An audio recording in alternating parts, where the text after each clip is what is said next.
Hidden deep within the rolling hills of western Pennsylvania lies a chilling legacy buried beneath polished wood-stained glass and solemn prayer.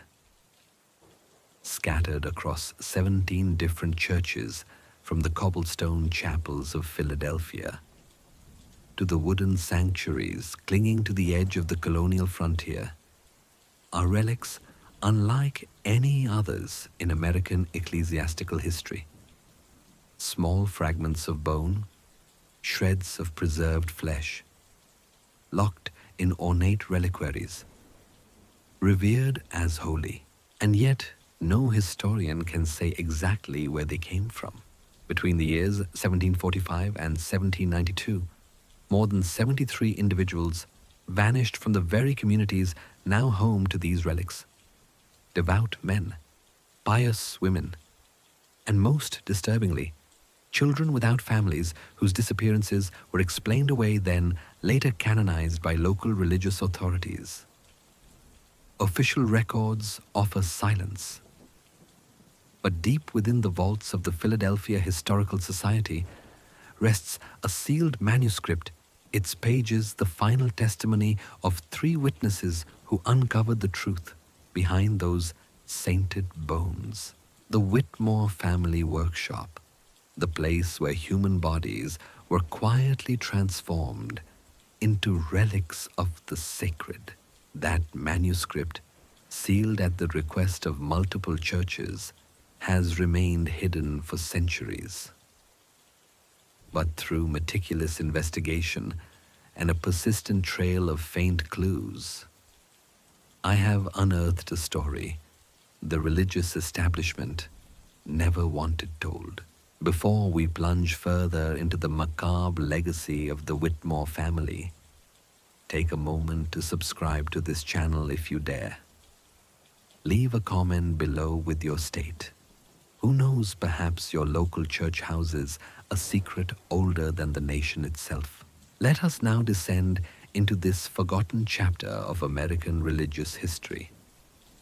What unfolded in the wooded isolation of Pennsylvania was not merely a tale of murder or heresy. It was a ritualistic industry cloaked in scripture and cloistered secrecy stretching its influence through generations. In the mid-18th century, Pennsylvania stood apart as a haven of religious tolerance. The Quakers ruled in Philadelphia and its surrounding counties, offering silent worship and emphasizing the divine inner light. But further west, beyond the reaches of refinement, settlers brought with them a patchwork of Protestant denominations, Presbyterians, Lutherans, and fringe sects seeking holy ground and new beginnings. It was into this patchwork frontier that the Whitmore family arrived from England in 1742. They chose Chester County as their home, nestled roughly 30 miles west of the city, where fertile hills fell away into shadowed forest. There, on a modest homestead, they built not just a life, but a reputation. Nathaniel Whitmore was a man of rigid posture and sharper eyes. His trimmed beard framed a face carved by solemnity, and his reputation as a craftsman spread quickly. He specialized in devotional objects, chalices gilded with care communion plates, adorned with sacred symbols, and Bible covers etched with reverence. Ministers traveled miles to commission his work. His fame, quiet but persistent, made him a trusted figure within the spiritual circles of the time. His workshop, a 2-story timber structure standing in a clearing of pine and maple, radiated calm purpose. Sunlight spilled through tall windows onto oaken floors, where wood shavings whispered across the grain like parchment confetti.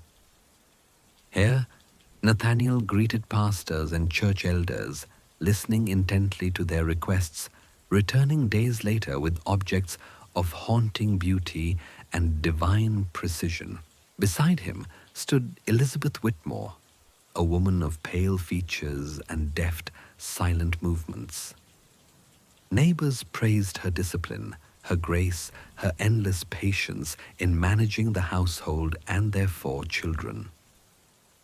Some, however, confessed that she never smiled quite like other women. Every Sunday, the Whitmores appeared at Harmony Meeting House, a Quaker sanctuary built simply and nestled between orchard and creek.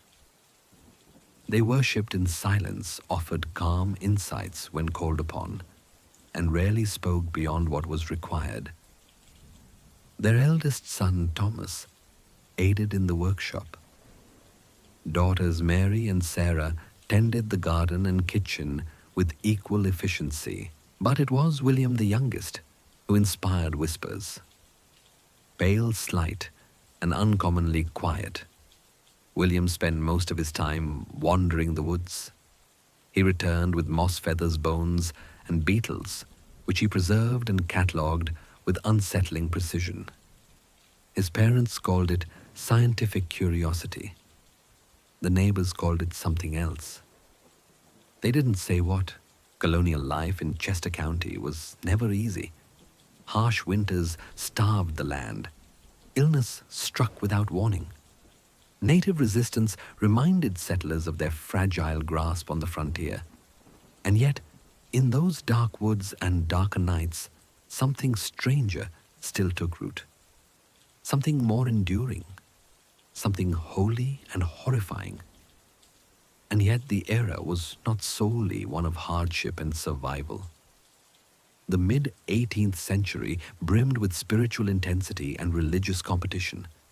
The Great Awakening, having swept through the colonies in the 1730s and 40s, left behind a fervent atmosphere, one in which salvation and spectacle walked hand in hand. Denominations vied not only for the hearts of men, but for their admiration, measuring divine favor in ornate architecture, embellished altars, and relics that spoke of sanctity and history. Into this climate of sacred ambition stepped the Whitmores, perfectly positioned to meet the rising demand. Nathaniel's craftsmanship outshone his local rivals, elevating him beyond mere artisan to something closer to ecclesiastical alchemist. By 1745, his humble workshop had grown, now employing 2 apprentices. One was Jacob Miller, an orphaned son of German immigrants, and the other, Peter Collins, a quiet, observant youth from a struggling Philadelphia household. The Whitmore family lived with a simplicity that appeared virtuous. Their home was spare, orderly, and modest.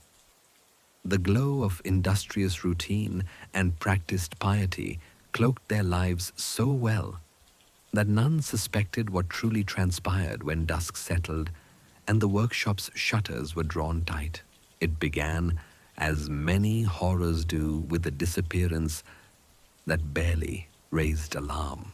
Mary Collins, no relation to the apprentice, was a devout Quaker woman, well regarded in Chester County for her work among the sick and poor. She vanished one late autumn evening in 1745, returning from a visit to ailing neighbors on the county's outer edge. The news of her disappearance stirred brief concern, but in those days, such vanishings were sadly common. Locals whispered of Indians' wolves, or perhaps a wrong turn in the storm. The land, they believed, could swallow a soul whole. What no one knew, what no one could have imagined, was that Mary Collins was not the victim of chance or nature, but of a deliberate act that would mark the beginning of a hidden ritual stretching nearly 50 years. The date was November 17th, 1745. An early winter storm coiled above Chester County like a waiting serpent.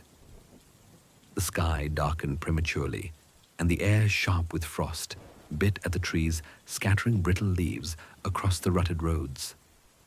Mary, wrapped tightly in her woolen cloak, pressed forward along the path that wound past the Whitmore property. The glow of lanterns within the workshop flickered behind panes of hand-blown glass. She never reached her home. According to a confession written decades later by Thomas Whitmore, Nathaniel's eldest son, her fate was decided long before she set foot on that road. The confession, discovered in the crumbling wall of a Philadelphia prison cell, was penned in a shaky hand, aged ink bleeding into brittle parchment. Father had been watching her for weeks, Thomas wrote. He said her reputation for holiness would make her perfect.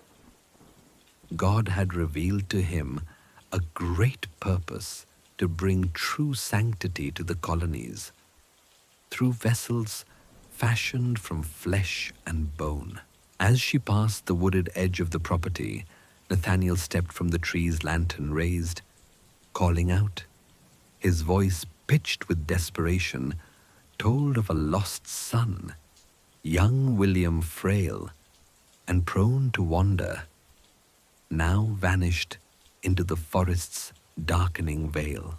Mary, whose life had been an unending chain of kindness, did not hesitate. She followed Nathaniel past the timberline through damp leaves and whispering pine to the rear of the workshop, where the entrance stood partly obscured by a stand of evergreens. I watched from the window as Father led her inside. Thomas continued. Mother had laid out canvas in the back room. I didn't yet understand.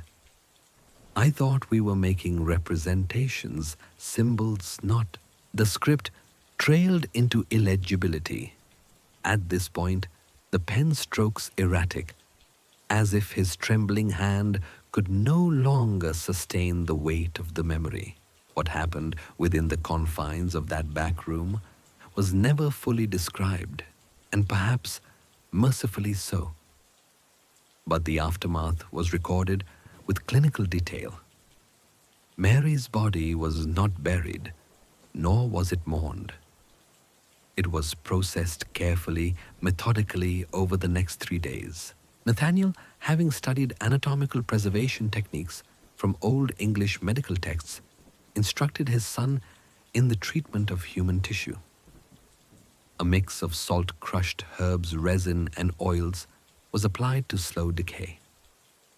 Sinew was separated with a surgeon's precision, and fragments were dried or soaked, depending on their intended use. Elizabeth, calm and exacting, sewed small velvet pouches embroidered in gold thread with crosses and scripture. Into these pouches went fingers, ribs, and strands of hair, sanctified not by miracles, but by quiet, brutal ritual. Father told us we were doing God's work, Thomas wrote. He said, Protestant churches had no relics, no sacred bones like Rome's. That ours would be the first holy objects born from divine inspiration, not superstition. And I believed him. He believed until he didn't. God forgive me. I believed him. 2 weeks after Mary Collins vanished without a trace, Nathaniel Whitmore traveled to Philadelphia. He brought with him several exquisitely carved wooden boxes, his own handiwork adorned with gilded edges and sacred motifs. When he returned, it was with more commissions than he'd ever received before, and a sum of money that exceeded anything the family had known. At the next Quaker gathering at Harmony Meeting House, Nathaniel rose to speak. With solemn gravity, he addressed the loss of our dear sister Mary, his voice heavy with mourning. He proposed that a special memorial be held in her honor. The congregation, still tender with grief, readily agreed. During the service, Nathaniel presented the meeting with a finely crafted altar box, one of his most intricate works. He claimed it had been made in Mary's memory, a tribute to her goodness. What no one in that room could have known, what no one could have dreamed, is that concealed within a secret chamber of that very box was a small, preserved fragment of Mary Collins herself, the first of many, the first saint of the New World, sanctified not by miracle, but by murder. Spring followed winter as it always does, but with the thaw came strange rumors drifting up from Philadelphia. Whispered tales spoke of a holy relic housed in a modest Episcopal church, one said to possess miraculous healing properties. Parishioners claimed that a single bone fragment had cured illnesses, eased suffering, even lifted spiritual malaise. The rector credited the relic to an unknown 18th century saint, acquired not from Rome, but through a local craftsman connected to an obscure European dealer. That craftsman, of course, was Nathaniel Whitmore. By 1750, the family's enterprise had flourished. The workshop had doubled in size. 5 apprentices now worked beneath Nathaniel's watchful eye, crafting elaborate chalices, reliquaries, and devotional objects that masked the grim trade at the heart of the Whitmore legacy. These young men labored diligently, but they were never allowed into the cellars beneath the shop where the true work occurred. That same year, the Whitmores constructed a new home, grander than their previous dwelling. Built from stone and timber, it stood like a monument to prosperity at the edge of their wooded property. Yet behind its stately facade, darkness deepened. The memory of Mary Collins had faded from community concern, replaced by the occasional tale of another disappearance. A visiting minister here, an elderly widow there, always those on the margins, lonely souls, transient figures, the childless, the unclaimed. Their fates were swallowed by the uncertainties of frontier life. Some were presumed to have perished in travel. Others were written off as victims of Indian raids. None were ever found. And then came a shift. The family's methods of selection grew more refined, more chilling. Elizabeth Whitmore, once the silent matron, emerged as the spiritual compass of the operation. She called it discernment. This term appears in the private journal of Sarah Whitmore, the family's younger daughter. The journal, discovered during the 1823 demolition of the family's long-abandoned home, contains entries that chill the blood even today. Mother said she could feel it, Sarah wrote in looping script.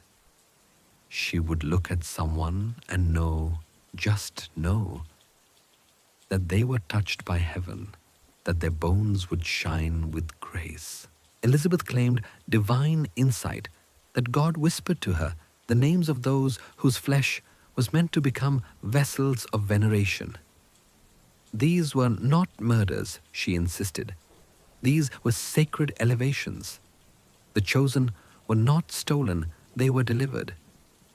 And who were the Whitmores, if not the agents of such deliverance? With this rationale in place, their work accelerated.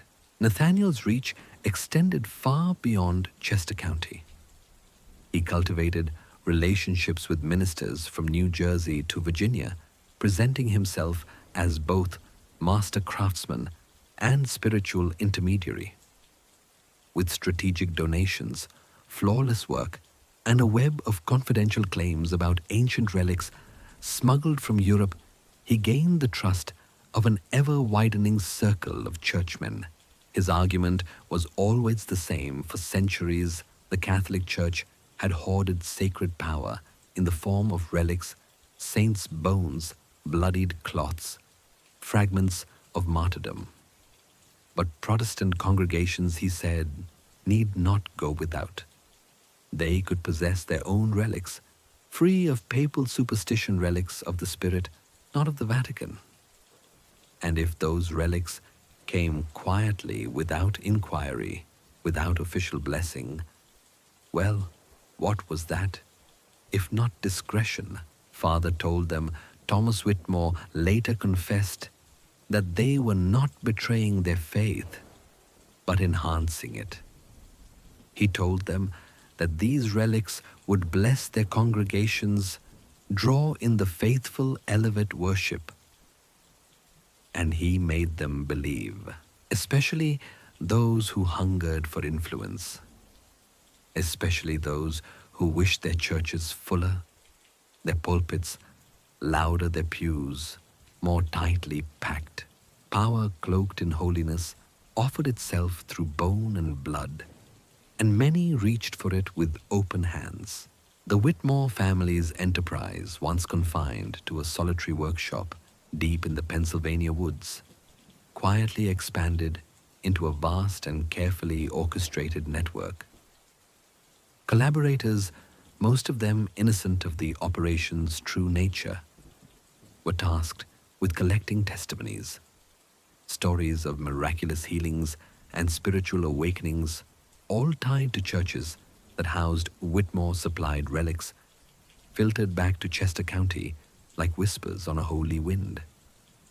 These reports, carefully curated and then circulated among clergymen, served not only as testimonials, but as marketing feeding a demand that allowed Nathaniel to command increasingly extravagant prices. But there was method to this secrecy.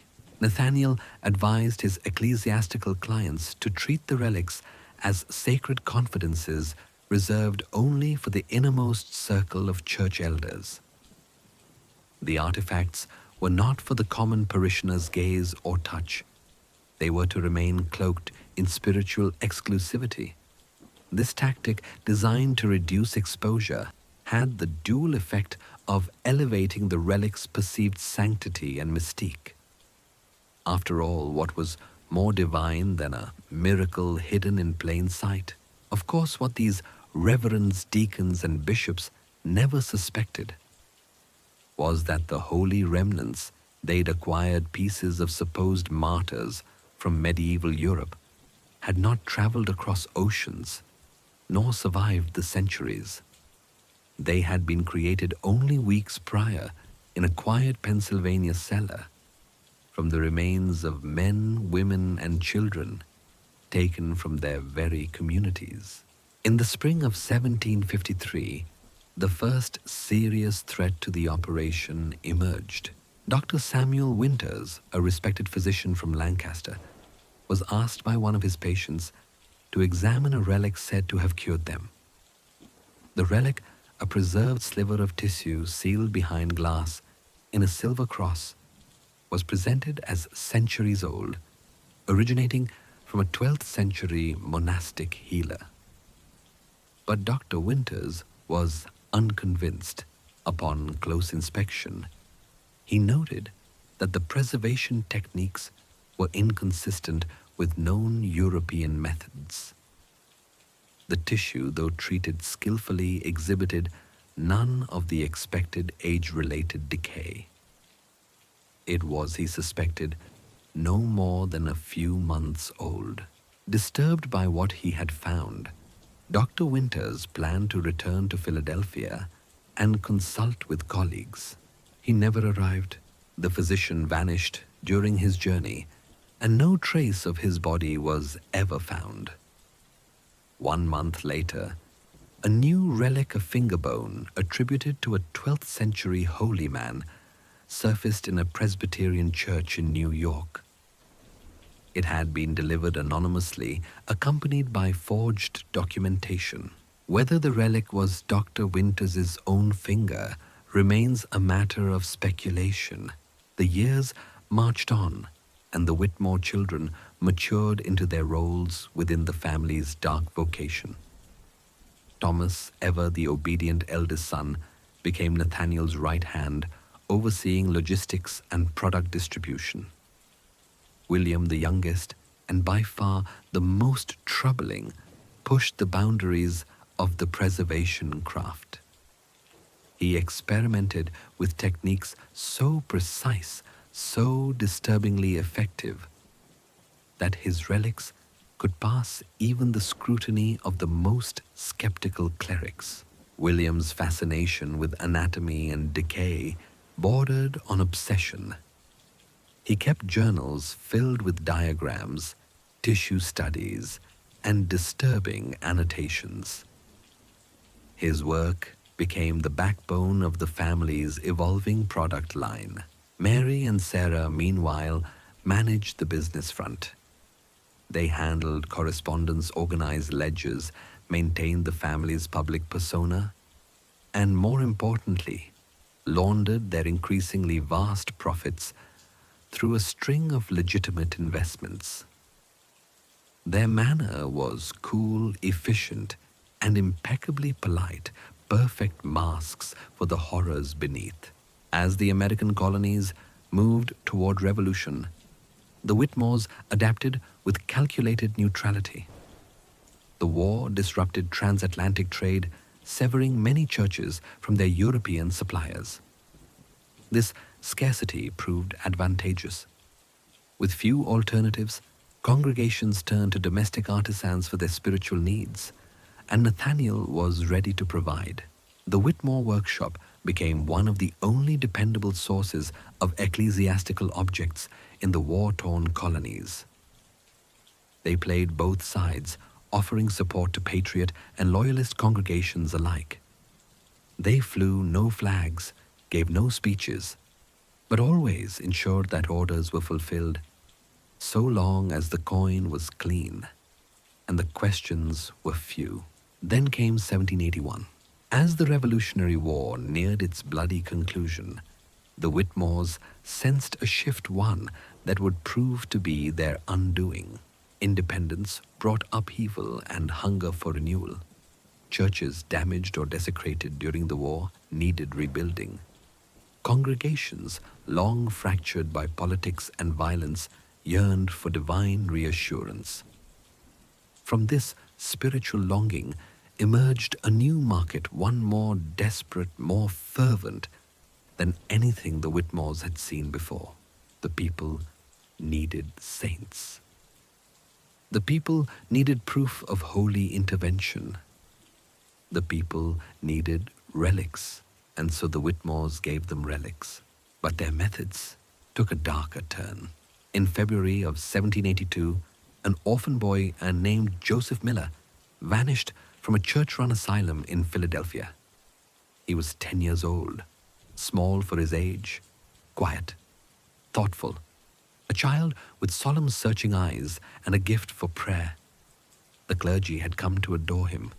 Some even whispered that the boy's piety was beyond his years, that he was a soul marked by God. When Joseph disappeared, the staff were heartbroken but unsurprised. Runaways were common. The city was dangerous.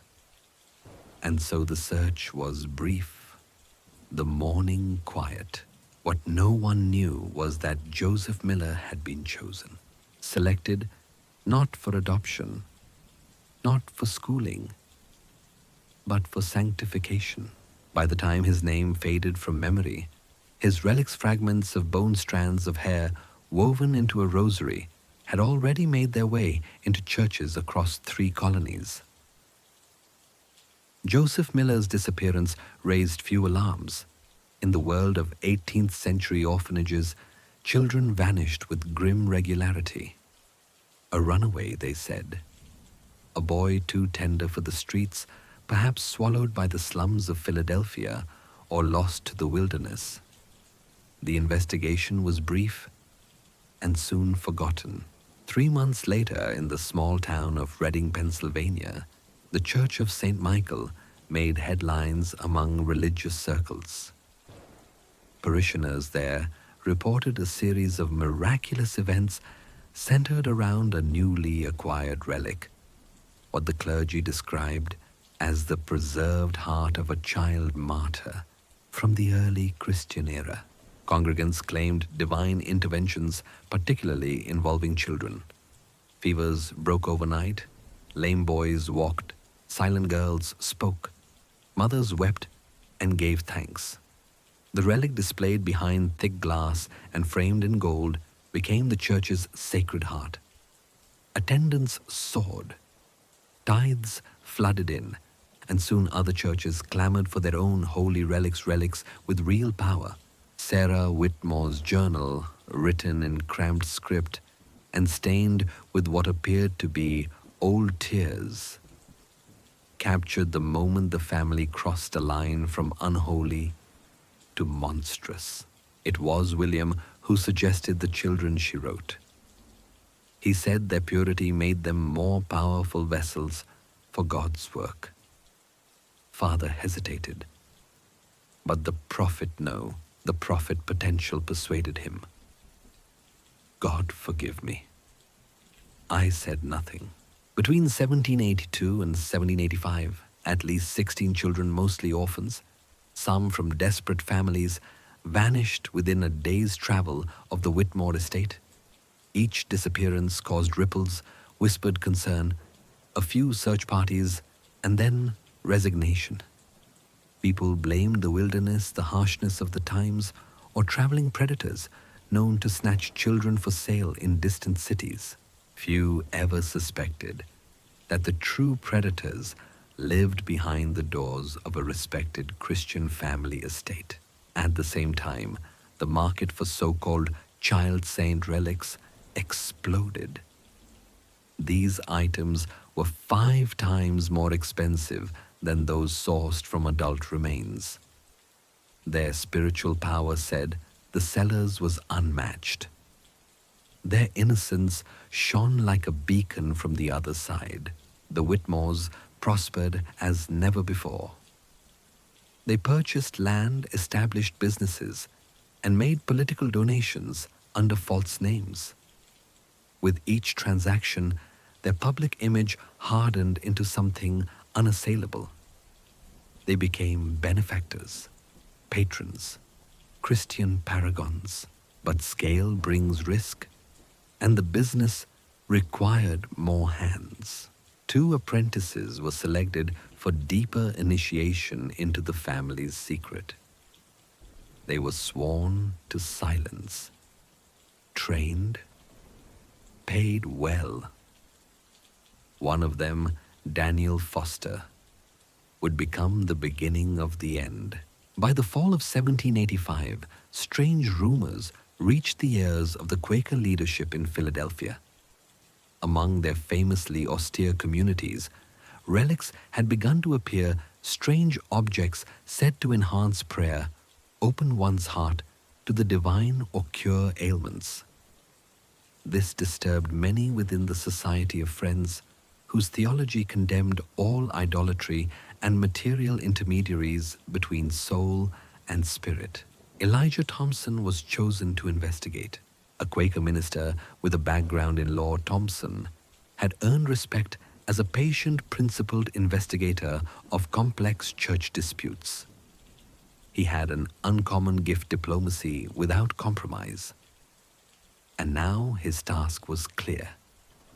Determine who or what was infecting the Quaker meeting houses with foreign rites and Catholic-scented relics. Such idolatry, Thompson wrote in his journal, is contrary to the teachings of the inner light.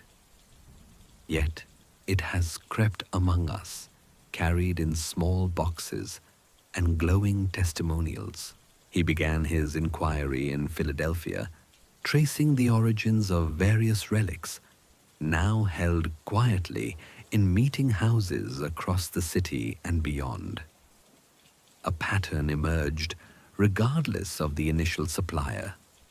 All roads led back directly or indirectly to one man, Nathaniel Whitmore. In December of that year, Thompson traveled west to Chester County to confront the craftsman in person. His journal preserved the meeting in detail. Whitmore greeted me warmly at his home, Thompson wrote. The sitting room was richly furnished. He served me a glass of cider and engaged in theological discourse with a knowledge both deep and, I must confess, persuasive. Whitmore spoke eloquently about relics not as objects of worship, but as inspirational conduits, symbols of devotion rather than idols. He framed his work as a bridge between the beauty of religious tradition and the purity of Protestant simplicity. But Elijah Thompson was not easily swayed. As they spoke, he noted contradictions. Whitmore evaded direct questions about his European contacts. His stories of acquisition lacked names, dates, shipping records. He is a masterful speaker, Thompson wrote that night. And yet, I believe he is lying. What the minister did not yet know was that Daniel Foster, the disillusioned apprentice, had been watching and waiting for the right moment to speak. When I inquired about the religious artifacts his workshop produced, Nathaniel Whitmore obliged with practiced charm.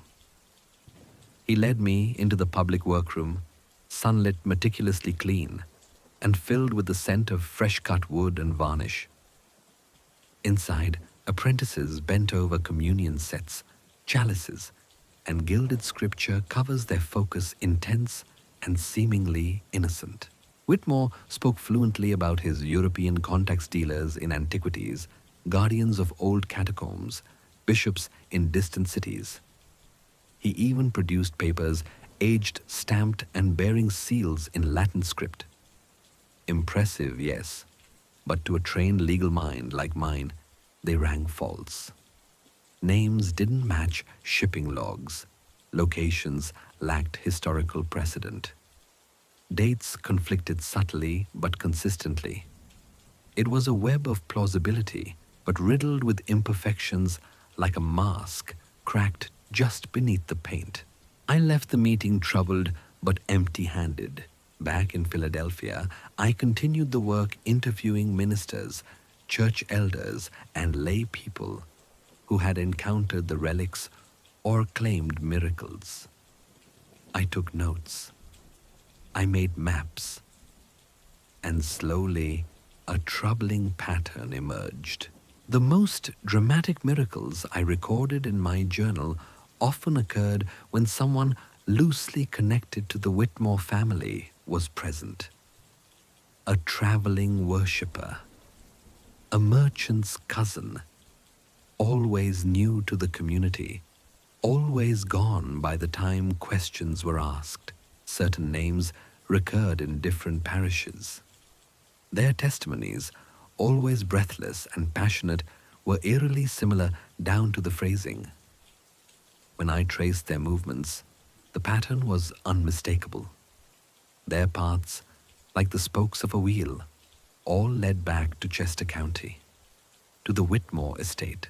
I began to suspect that not only were the relics forged, but the miracles themselves were manufactured, stage-managed, faked. Then things began to go wrong. At first, small things: a missing journal page, a sealed letter that never reached its destination. My room at an inn was ransacked, but nothing stolen. Nothing except my locked trunk of notes and testimony drafts.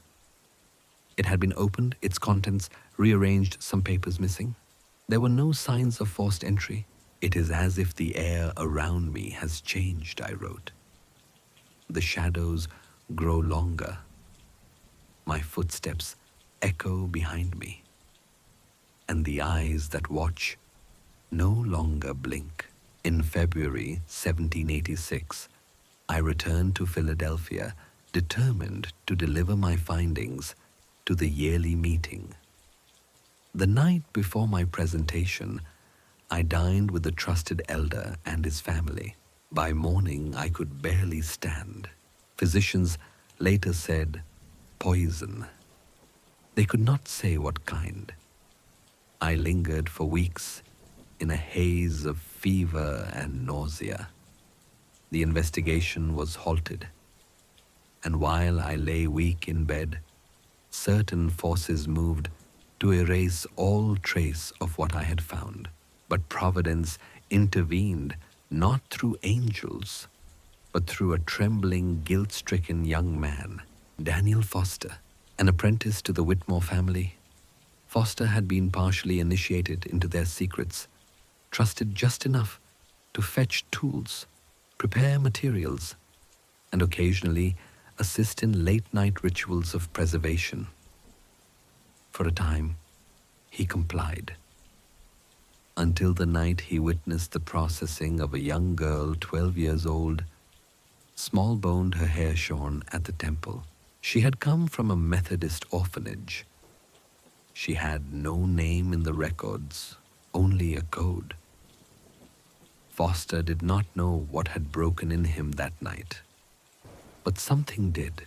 He fled into the darkness, carrying with him a small leather-bound journal in which he had recorded secretly, obsessively, dates, names, and horrifying details of the Whitmore operations. For weeks, he wandered sick with shame and terror before finally arriving in Philadelphia. There, shaking and pale, he found me. I was still recovering, half paralyzed by weakness. But I listened. He trembled with every word I recorded. He described a room beneath the workshop where hooks hung from ceiling beams like in a butcher's cellar. He spoke of bodies stripped and drained. He spoke of prayers offered over the mutilated dead.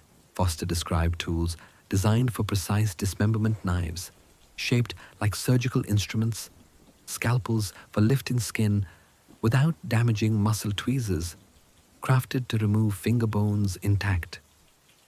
The bodies, he said, were treated with salt alcohol, crushed myrrh and ash, then sewn into velvet pouches, boxed in gold. But worst of all, he said, was the reverence. They knelt, he told me, and thanked God for sending such pure vessels. They asked blessings on the congregations who would one day kneel before these parts. It was not desecration to them, it was devotion. With Foster's testimony and his journal in hand, I knew the time for quiet investigation was over. It was time to act. But just as Elijah Thompson prepared to present Daniel Foster's journal to the authorities, disaster struck. A fire erupted in Thompson's Philadelphia residence, consuming everything. The flames, unnaturally fast and unrelenting, left nothing but charred beams and smoldering ash. All of Foster's documentation, his ledger of names, sketches of relics, and confessions scrawled in secret, was destroyed. Foster himself vanished the following morning. His disappearance prompted whispers of guilt, of cowardice, of silencing. For 3 agonizing weeks, there was no word of him. Then, from the icy shallows of the Delaware River, a grisly discovery, a partial body decomposed beyond easy recognition, identified only by the distinct iron boot buckles Daniel had worn, engraved with the apprentice mark of the Whitmore workshop. He had been silenced, but Elijah Thompson, though shaken, refused to abandon the pursuit. He became a shadow, no longer keeping written records, avoiding trusted mail carriers, communicating only through coded messages and face-to-face whispers. He formed a web of informants scattered across counties and congregations. Slowly, with agonizing care, he rebuilt the case. By the end of 1786, Thompson had linked at least 27 unexplained disappearances to the Whitmore enterprise. He had identified 9 churches from Maryland to New Jersey that unknowingly housed relics crafted from human remains. Still, there was one thing he lacked proof. No matter how intricate his findings, no magistrate would risk destroying the reputation of a pious and wealthy family without physical evidence. The Whitmores had courted judges, funded church construction, and donated generously to civic causes. They were pillars of the colony. But salvation came, as it so often does in stories like this, from an unexpected soul. Sarah Whitmore, the winter of 1787, blanketed Pennsylvania in thick snow, cutting off the Whitmore compound for weeks. Trapped in their mansion of secrets, the family's tensions rose to the surface. Isolation stripped away routine, and the walls echoed with more than wind. Sarah, 32 years old, unmarried and slowly unraveling, could no longer suppress the weight of what she had done. "I cannot sleep," she wrote in her hidden journal on December 12th, without seeing their faces. The children, especially. William has become something else. He spoke last week of marketing entire limbs, not relics, but intact pieces, and Mother praised him. She quoted Leviticus as if it justified our butcher's trade. For years, Sarah had quietly recorded her family's descent. Her father had rejected suitors, ensuring she remained tethered to the operation. But as Nathaniel's health declined and William took the reins, her sense of horror deepened. Sarah's moment of moral reckoning came as the family's business reached a new apex. William, now 27, had refined preservation techniques to a terrifying degree, so precise, so lifelike, that relics could pass scrutiny from even learned clerics. The demand for child saint relics had surged in post-revolution America, where spiritual hunger burned in the absence of British oversight. William saw opportunity in that void. He pushed for more production, more children, more silence. He proposed sourcing victims from remote frontier communities, places ravaged by war plague or harsh winters. In such wilderness, no one asked questions when a child vanished. Nathaniel, increasingly frail, ceded authority to his youngest son, despite his elder son Thomas's protests that such overreach risked exposure. Then, in January 1788, two fateful events occurred. First, William returned from a journey west with 3 new victims, all children, all from a destitute mountain village decimated by illness. The processing of their remains, done in haste, overwhelmed even the family's well-oiled system. Partially preserved bodies sat too long in the cold cellar. The air turned rancid. Neighbors might notice. Second, and more crucially, Sarah Whitmore made her choice. During a rare solo trip to Philadelphia, ostensibly to deliver correspondence and collect payments, she sought out Elijah Thompson. She had learned of his investigation through whispers the family tracked among churches and correspondence. Their meeting took place in the dim rear room of a Quaker bookshop, tucked behind shelves of silent sermons and pacifist tracts. It lasted over 3 hours. Thompson's surviving coded notes, later deciphered by archivists, detailed the full extent of her confession. It was, in his words, a deluge of darkness spilling from the mouth of a soul on fire. Sarah named names. She detailed the preservation methods, the velvet pouches sewn with trembling fingers, the salts and herbs stolen from physicians' kits. She recounted prayers murmured over dead children and the invoices sent to churches with false European provenance. She told of bodies hung like meat. She told of her mother's blessings. She told of William's growing madness, and she gave him the one thing he never had, a time and place. The Whitmores, she explained, were planning another shipment, a set of relics destined for a Baptist church in Richmond. It would include parts from the 3 recently taken children. The packaging, she whispered, would be completed on the night of February 4th, 1788. Now, for the first time, Thompson had not just names or theories or ghosts. He had an event, a physical exchange, a door ready to be opened, and he would not miss it. Confirmed all suspected and worse. So reads the first line of a recovered note written by Elijah Thompson in cipher, barely legible beneath water damage and soot. The full contents, decrypted later by state archivists, lay bare a revelation that shattered even Thompson's hardened expectations. Female W. Sarah Whitmore has provided confirmation of every suspicion and horrors beyond imagining. The true scale of the Whitmore family's operation was far greater than previously conceived. Sarah estimated that more than 70 adults had fallen victim to her family's holy trade. At least 20 children, most drawn from orphanages, poor farms, or unsupervised settlements, had also been converted into relics. She described the process in nauseating detail, how human remains were categorized, preserved, sorted by size, and sometimes combined for aesthetic effect.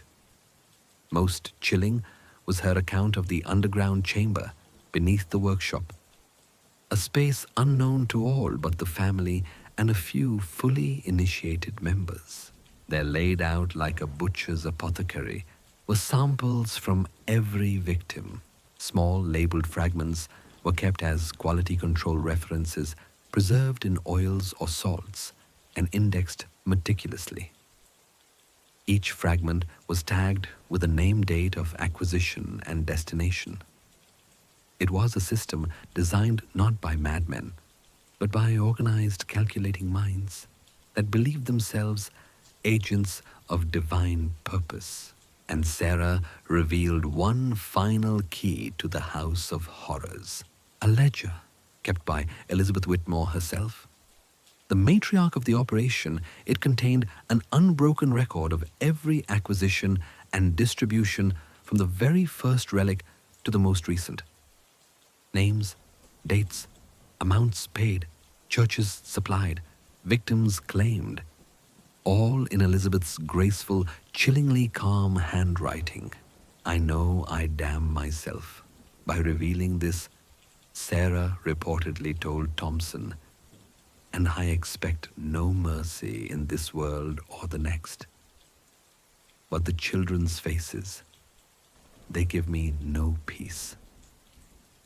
I cannot allow another innocent to be fed into my family's altar. Thompson, recognizing both the explosive power of Sarah's testimony and the danger she faced, made a critical decision. He refused to send her back. Instead, he arranged for her to be hidden among trusted Quaker allies near Germantown. But what he hoped would offer her safety instead triggered the final collapse of the Whitmore empire. When Sarah failed to return to the compound at the scheduled hour, William Whitmore flew into a fury, according to his brother Thomas's later deathbed confession. The family convened in a cold, firelit study. The storm howled against the shutters, but the atmosphere inside was colder. William paced like a wolf, Thomas wrote. His eyes gleamed not with fear, but with the kind of rage that thinks only of knives. Their father, Nathaniel, sunken with age and sickness, muttered passages from the book of Psalms. Yea, mine own familiar friend in whom I trusted. Elizabeth, calm, methodical, began listing vulnerabilities, which ledgers, which samples, which witnesses might need silencing. Thomas pleaded for flight, for the family to burn everything and disappear. But William refused. This business was his legacy And Sarah's betrayal was personal. The family enacted a two-part plan. William would track Sarah himself, quietly, permanently. Elizabeth would oversee the relocation of their most damning materials, the ledgers, the preserved fragments, and the tools, to a secondary site, an abandoned mine shaft on the western edge of the property, once used for iron and long forgotten by outsiders. What the family did not know was that Thompson had already moved, recognizing the danger of corrupted local authorities. He'd taken his case to the Philadelphia yearly meeting, the most powerful Quaker body in the region. From there, a network of allies had reached out to trusted contacts in the new Pennsylvania state government, bypassing county officials who might be compromised. By February 12th, 1788, a plan was in place. The Whitmore compound would be raided, the underground chamber searched, the ledger seized, the relics examined and catalogued. But fate, as ever in this tale, had other plans. A blizzard, fierce and sudden, swept across Chester County the night before the raid. Snow piled in drifts over 2 feet deep. Trees bent under the weight. Horses balked. Wagons froze in place. Many in the planned task force were trapped. But Thompson, no longer willing to risk delay, made a fateful decision. He would go anyway, with a smaller party, 6 men, 2 constables who had read Foster's surviving journal fragments and seen enough to act, and 4 Quaker volunteers men who had watched too many strange disappearances go unanswered, men of faith and conscience, men ready if reluctantly for violence. The party departed from Philadelphia just after midnight, the wind already screaming through alleyways and over frozen fields. Their torches hissed with snowflakes and wheels creaked like bones. What followed would be remembered in whispers for generations as the night of unholy discovery. By the time they reached the outskirts of the Whitmore property on the morning of February 13th, 1788, the storm had reached its full fury. Snow blew sideways, slicing visibility down to yards. Trees groaned like mourners in the wind, but through that blinding white veil, the house loomed, silent. Smoke from its chimney curled like incense. One window flickered, and somewhere beneath their feet in stone chambers, deep below the wooden workshop, the bodies waited. The descent into hell. February 13th, 1788. Elijah Thompson and his small search party reached the outer edge of the Whitmore property just after sundown. The wind howled across the frozen ground, carrying snow in dense, blinding sheets. Their lanterns struggled against the storm, the flames flickering violently behind their glass housings as the men trudged through drifts and ice. They approached silently on foot, following the rough path marked on Sarah's hand-drawn map, a route that bypassed the main house and led directly to the workshop. We moved like ghosts. Through the storm, wrote James Pearson, one of the 4 Quaker volunteers, in a personal account, later sealed with Thompson's remaining documents. The snow concealed our presence, but it also cloaked any signs of life. We could not hear our own breath, much less activity inside the buildings. Despite the late hour, the workshop's windows glowed with golden light, their panes fogged with heat and motion. It was not a comforting sight it suggested they were expected. The men quickly took their positions. 2 constables, Bradford and Harrison, approached the front door alongside Thompson, while Pearson and the others fanned out to cover every possible escape route. Thompson knocked firm and official and announced their purpose in the voice of the law. A long silence, then the door creaked open. Thomas Whitmore stood in the frame, his tall silhouette backlit by the firelight within. His expression bore no surprise, no fear, no resistance. He simply looked over the small party in silence, his eyes flicking from face to face as if counting. Then, with disturbing calm, he stepped aside and gestured inward. "Enter if you must," he said softly. "We knew this day might come." Pearson would later write, his voice was steady. His eyes were resigned. Not the eyes of a man caught, but of one prepared. That was more unsettling than any protest might have been. Inside the workshop was pristine. Tools hung in perfect rows.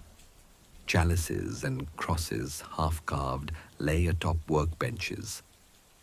The warm scent of varnish, beeswax, and sawdust floated in the air, masking what lurked beneath.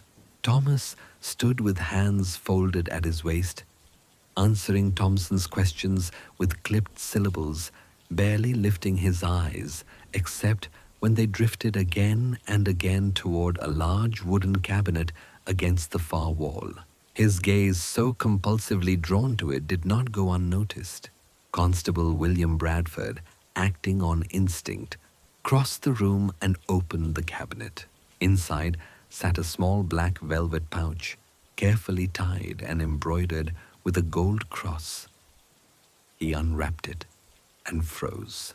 Within lay a preserved human finger, gray, mummified, its fingernail intact, a grotesque parody of sanctity.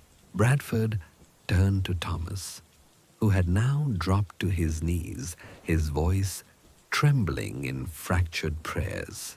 "Lord, forgive us for what we did in your name." He did not resist further. When pressed about the rest of the family, Thomas confessed that his father lay ill in the main house near death. But his mother and brother Elizabeth and William had departed hours earlier, with several large trunks moving westward through the property toward the forest's edge. Thompson immediately dispatched 2 men to follow and intercept them before they reached the old mine shaft Sarah had described. Meanwhile, Thomas, exhausted and tear-stained, agreed to lead Thompson and the others to the underground chamber, the dark heart of the family's monstrous enterprise. Behind one of the workbenches was a trapdoor nearly invisible to the untrained eye. With effort, they slid aside the heavy bench and pried open the hatch. A thick, unnatural stench blasted upward, so potent it made grown men recoil. "It struck us like a blow," Pearson wrote. Not merely the odor of death, but a chemical rot, like something embalmed, boiled, and butchered. Lanterns were lit, and Thomas led them downward into the earth. The stairs descended steeply, creaking with age, slick with condensation, until they emerged into a stone corridor whose shadows seemed to move with a life of their own. Below the workshop was a complex of chambers carved directly into the ground and reinforced with timber. The walls sweated with dampness.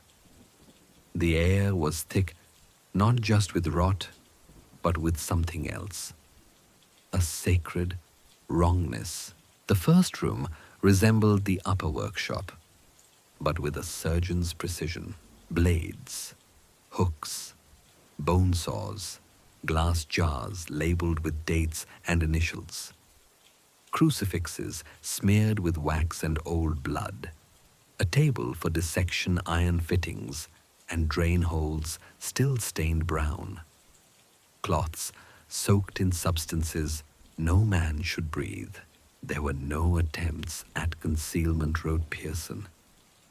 They did not expect to be caught, or perhaps they no longer believed they could be. Every surface, every shelf, every drawer contained some horror. Rows of black velvet pouches, jars with floating slivers of preserved skin. One wall held sketches carefully annotated how to render a radius bone into a saint's finger, how to darken a severed toe to appear centuries old, how to weave silk and salt to bind the illusion. This was no simple butchery. It was a system, a factory of faith built on flesh. Thompson's party, hardened by weeks of investigation, struggled to keep composure. One constable collapsed into a chair and wept. Another began to retch, turning away as he muttered prayers. And all the while, Thomas stood beside them, silent, staring downward, his lips moving in ceaseless whispers. They believed. We all believed. It was for the church, for salvation. But in the echoing dark, with the truth laid bare, belief had rotted into horror, and they were only beginning to uncover what still lay ahead. The archive of saints, the chamber beneath grace. Glass containers of every shape and size glinted in the flickering lantern light, each holding cloudy liquids that shimmered in unnatural hues. The contents, thick, glistening, and at times faintly pulsing, were labeled in a coded hand. The men didn't dare ask what purpose these fluids served. In the center of the chamber's stone floor was a large iron drain encircled by hairline channels carved into the stone. The grooves ran like veins toward the walls, disappearing into the foundation, designed no doubt to carry away the runoff of atrocities unspoken. Everything was meticulously organized, Constable Bradford would later write in his report. This was not chaos born of madness, but a calculated professional system. Leather-bound notebooks lay open on workbenches, beside tools honed for dissection. Each volume bore precise sketches, human musculature, vascular systems, the layout of organs. One page, still fresh with ink, displayed a human torso, with sections highlighted, annotated with preservation formulas and drying times. But it was the next room that turned the men's stomachs. Here, beneath low-beamed ceilings, slick with condensation, 3 bodies hung suspended from iron hooks bolted into the rafters. They swayed slightly in the draught, as if stirred by the breath of something watching. 2 adults, 1 male, 1 female, and a small child, no older than 9. Their forms had been carefully dissected, layers of muscle exposed and cured in a way that rendered them eerily waxen. Parts of their flesh were missing, entirely harvested and catalogued elsewhere. Their faces were blank, not from decay, but from something more sinister, stripped of identity. Even in death they had become objects. Then came the 3rd chamber, which Thomas, barely able to speak, referred to as the archive. The men stopped at the threshold, lanterns held high, illuminating a room that seemed too vast for any earthly house to contain. Floor-to-ceiling shelves lined every wall. On them sat hundreds of small wooden boxes, identical in shape and design. Each box bore a label, a name, a date, a town. Inside, the investigators found pieces, slivers of bone, scraps of skin, bits of tendon curled and darkened. Some were kept in gauze, others submerged in resin. Each fragment had been catalogued, a reference sample filed not by reverence, but by inventory control.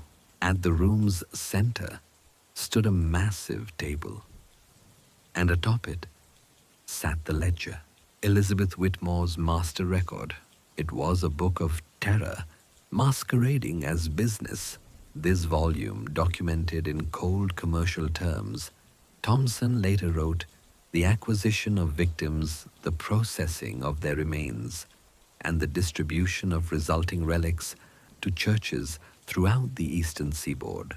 Each entry was complete name, age, origin, church, served, fabricated provenance, and price received. It was not faith, it was enterprise. Thomas, now exhausted and seemingly hollowed by confession, answered the last of their questions in a monotone. 79 adults, he said, voice breaking, and 22 children. Since the beginning, 1745. Over 40 churches, 7 states. Thompson asked how victims were chosen. Thomas's eyes filled with tears. Mother had the discernment. She said God spoke through her. She could sense those whose suffering made them holy. William, he learned it too. They watched people at revivals. They looked for the right ones, the ones who would shine in the hands of God. The investigation continued for hours, the men documenting what they could, though their hands shook and several vomited as they worked.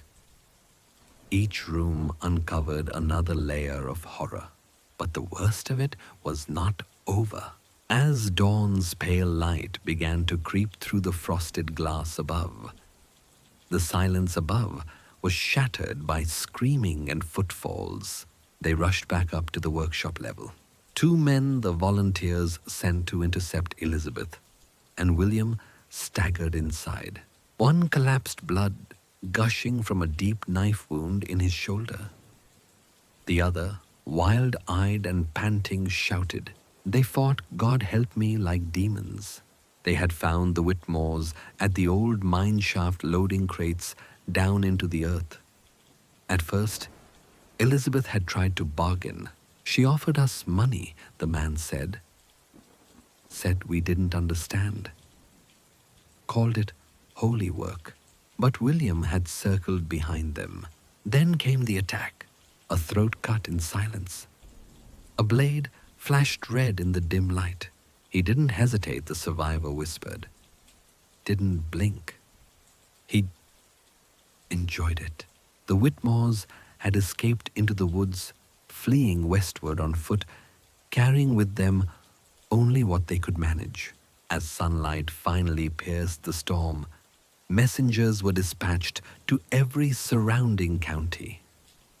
The manhunt began before the snow had even stopped falling. Back at the house, Nathaniel Whitmore was found lying in bed, barely coherent. He offered no resistance, his speech vacillating between biblical verses and incoherent mutterings. The vessels, the altar, we were chosen. He was arrested and placed under constant guard. The hunt for Elizabeth and William, however, would stretch into days and end in blood. The last sacrament, consecration and concealment. They were found. 3 days later, the search party stumbled upon the cabin just after dawn, 12 miles west of the Whitmore compound, deep in the bramble-choked woods. A thin curl of smoke still rose from the chimney, but within the structure no life remained. Elizabeth and William Whitmore, mother and son, lay side by side on a makeshift altar hastily built from stone's branches and linen drawn from their wagon. Their bodies, pale and stiff, bore no wounds. Empty vials of poison lay nearby, mercuric chloride investigators later determined, suggesting the deaths were intentional and ritualized. The tableau was eerie. Candles, nearly burned to the base, circled the altar. On a stump nearby, 7 small wooden boxes were arranged in a crescent, each bearing the Whitmore seal. Inside, investigators found fragments of human remains.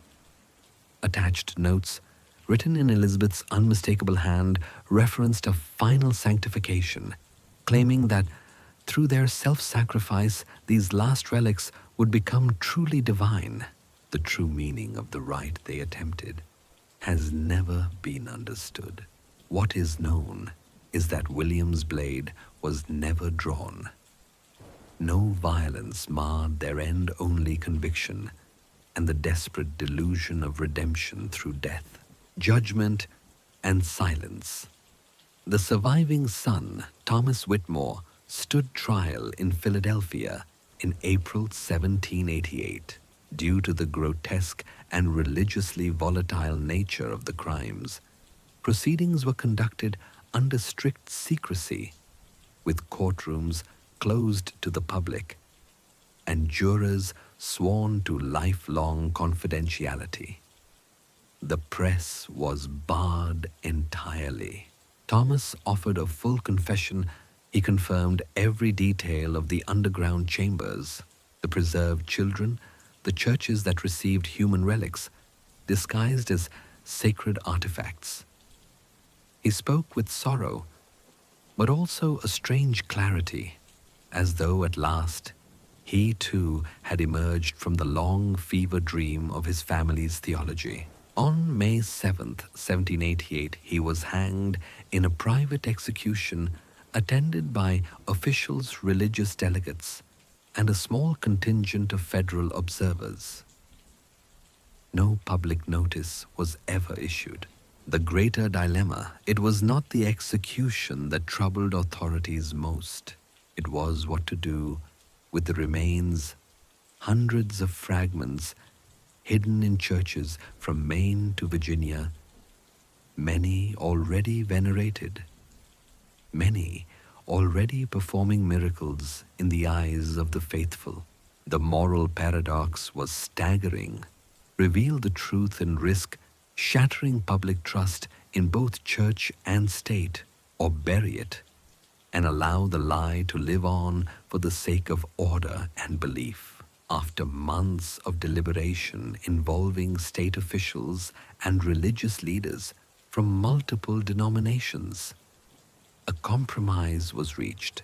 We determined, wrote Judge William Bradford in a memorandum marked, "For the governor's eyes only," that the faithful must be protected from knowledge that might devastate their spiritual foundations.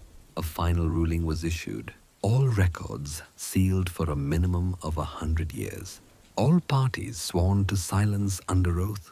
Churches privately notified offered 2 options: turn over the remains for quiet reburial in unmarked graves, handle the matter internally with absolute discretion.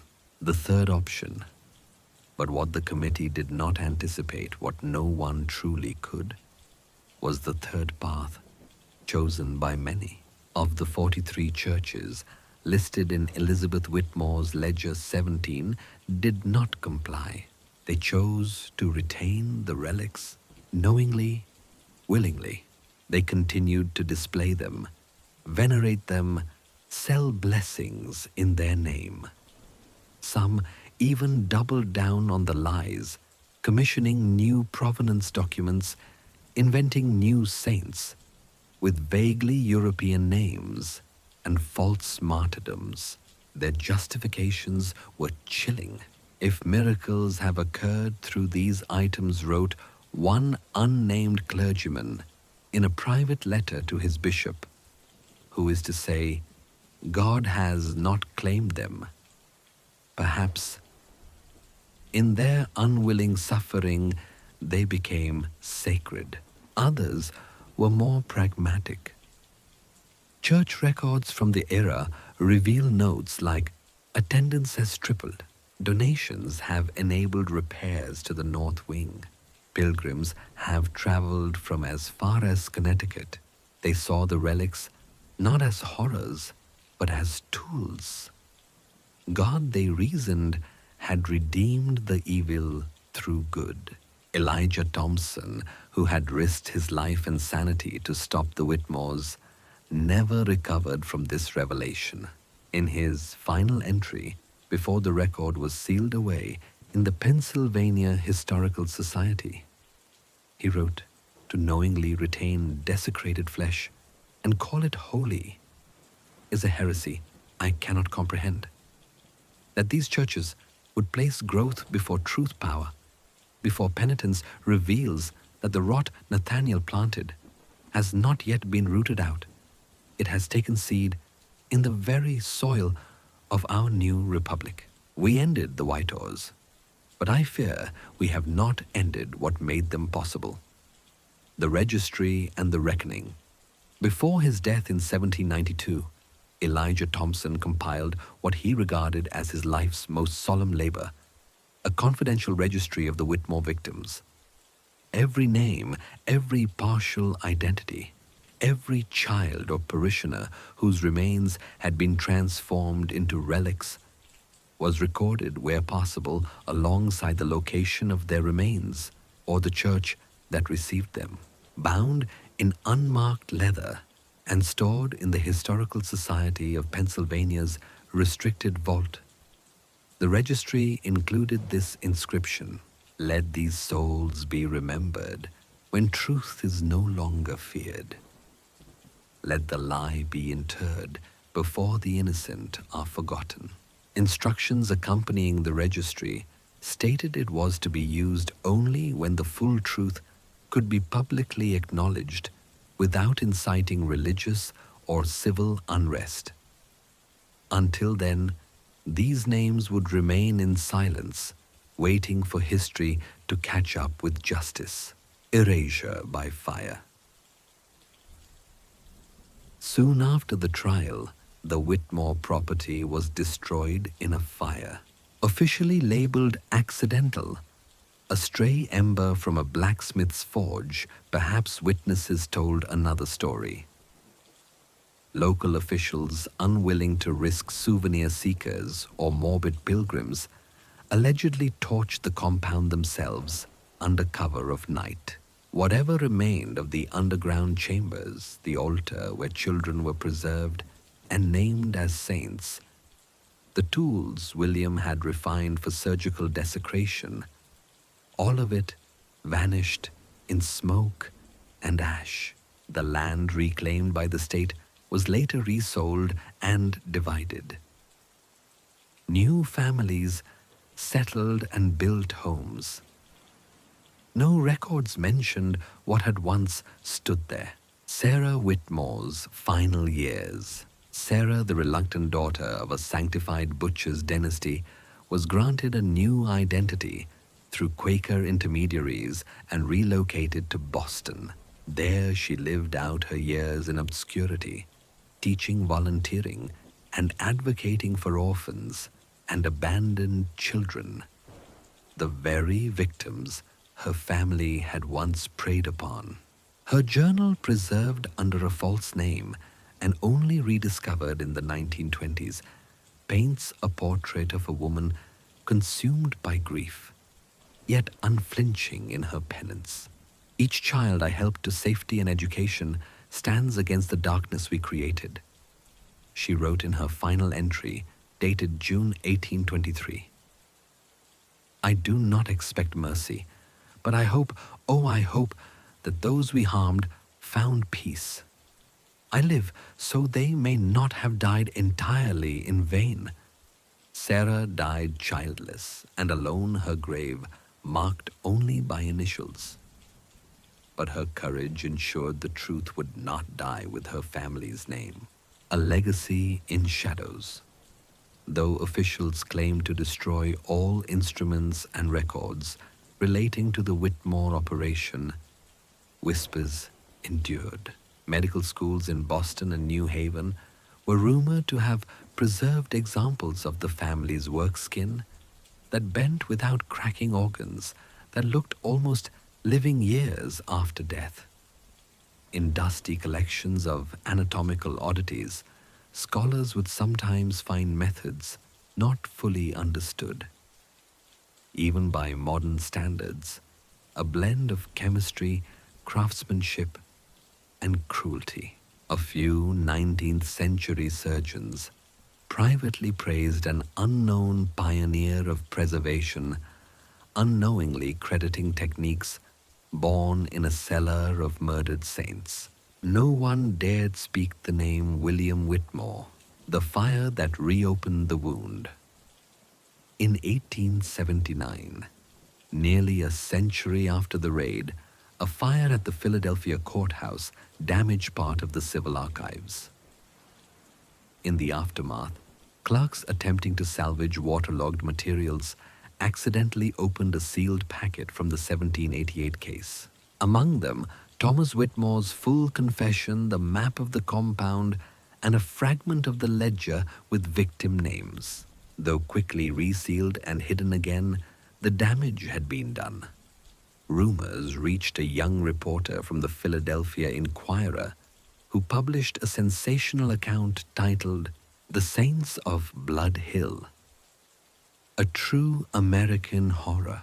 It contained inaccuracies, wild exaggerations, invented dialogue, but the core was close enough to stir panic. For a moment, the public believed. Religious leaders denounced the story, calling it anti-Christian fiction. The newspaper retracted the piece within a week under pressure from senior clergy and civic leaders. The packet was quietly returned to its vault, its existence erased from the public record once more. Forgotten but not gone. By the early 20th century, most churches that had once housed Whitmore relics had either quietly buried the items, passed them along as anonymous artifacts with unknown provenance, or perhaps, most disturbingly, fully embraced them, rewriting their history until no living member remembered where they truly came from. In at least 17 cases, fragments of murdered children or devout villagers remained on display, still kissed by the faithful, still prayed over by the desperate. One bishop, when privately confronted in 1896, reportedly said, "If miracles occurred through them, are they not holy?" Legacy of dust and bone. Today, nothing of the Whitmore compound remains. The land is farmland. The victims' names are still hidden in sealed ledgers. And in the quiet corners of churches built before the Revolution, you might still find a tiny bone wrapped in silk, enshrined in glass, said to belong to a child martyr from Europe. No one will tell you which child or from where, because they never came from Europe. They came from here. They walked these towns. They prayed in those pews. They were buried not in reverence, but in fraud, sanctified in blood, preserved by silence. And if you listen long enough in a dusty chapel on a cold morning, you may hear them still. And so the memory of the Whitmore crimes dissolved not with justice, but with forgetting. The relics, once steeped in prayer and deception, now rest in forgotten corners of churches and collections, mute witnesses to a history few dare to confront.